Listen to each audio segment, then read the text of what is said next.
Hi everyone. In this video we will learn how to make a histogram in R. We have the data for the heights of 100 male semi-professional soccer players. The heights data are continuous data since height can be measured. We use a variable named heights. We use prompt operator and we use concatenate function along with the parentheses, and we load these data points in R. Remember, there is a comma in between each data point, and when we click on run, we see that now the data is loaded in our environment. We can verify that by looking at the environment, and here you can see that in global environment we have variable heights with 100 data points.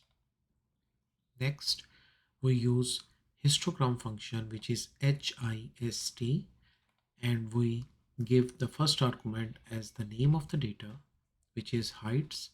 Next one is the color of the histogram, and we pick color sky blue here in this case. The next argument is about the title of the histogram, and xlab mean label of x-axis, which is height in inches, and ylab is equal to frequency. When we place our cursor on this command and click or run, we see that we have the histogram in the plots section.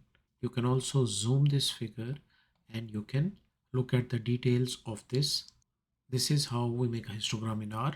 Thank you for watching and see you in the next video.